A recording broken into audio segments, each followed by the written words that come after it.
Okay, so I'm at Gulliver Building right now. One of my, it's a skyscraper that's kind of a mall in the bottom, and there's even a store in the basement of it. So the question is, why is it a waste of time to write letters from home to girls here?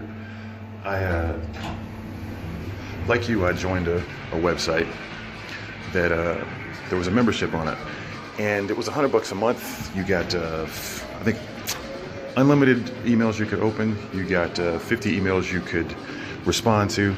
No, 50 emails, 50 responses, 100 introductions. That's what it was. So you could send like a hello letter 100 times. You could send 50 responses. And then you had to buy more letters. And of course, that's more credits. If you have any experience with this, you know what I'm talking about. So I met this girl, and she was gorgeous, man. She looked like Eva Longoria. We traded emails for about 4 or 5 months, had the same birthday and everything. In fact, she's on my site now, ironically. Anyway, so we're trading emails, and I can't seem to get myself over here. My bills at home and everything, it keeps making it so I can't come for an extended trip, because I don't want to just come for a quick trip. I don't want to just come for like 4 or 5 days. I want to come for, a month or 2 months.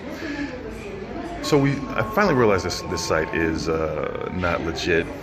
I start getting the sense that I'm not really talking to who I think I'm talking to, and it gets ridiculously expensive for just communication.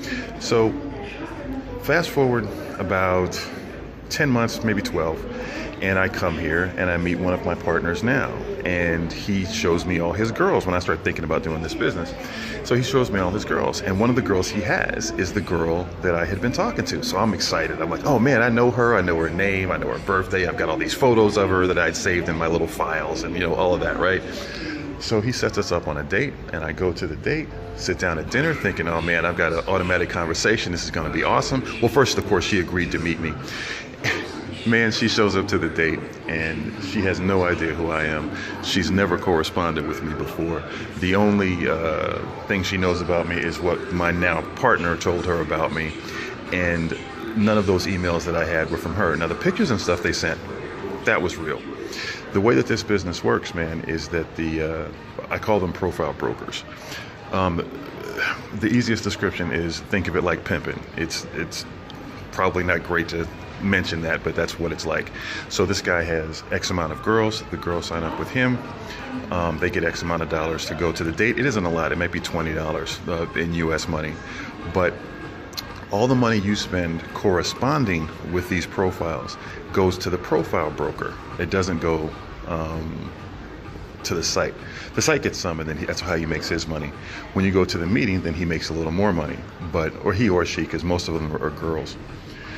The point being,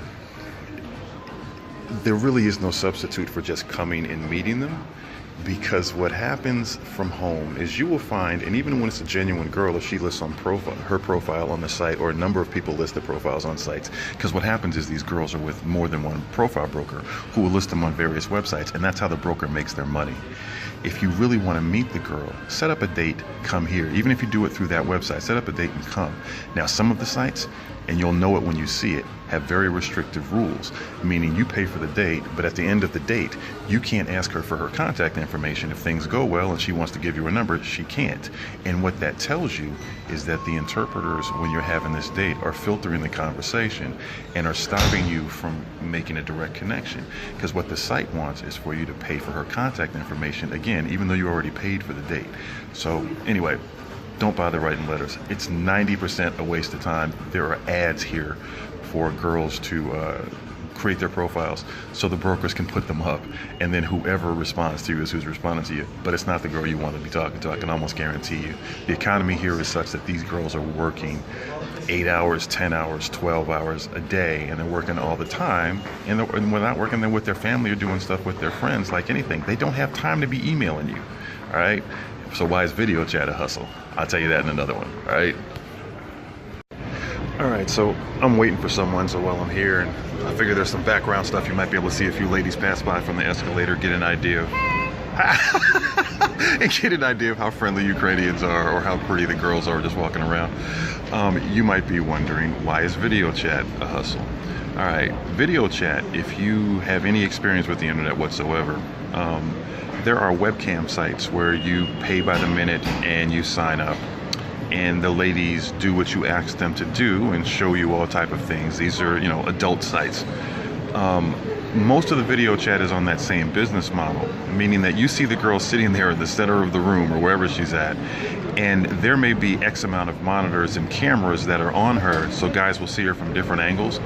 And you will, tell me if you've done this, all right? If you've been on any of the sites video chat for the marriage agency sites. Have you been typing to the girl and it takes her, I don't know, 2-3 minutes for every response or longer, while of course you're paying by the minute? Why is that? That's because there are jobs here where they pay the girl to sit there, and while they're generating income, someone else is doing the responding, and that person can only respond to so many people at once. Oh, I'm getting a phone call. Da. I'm inside by Pandora.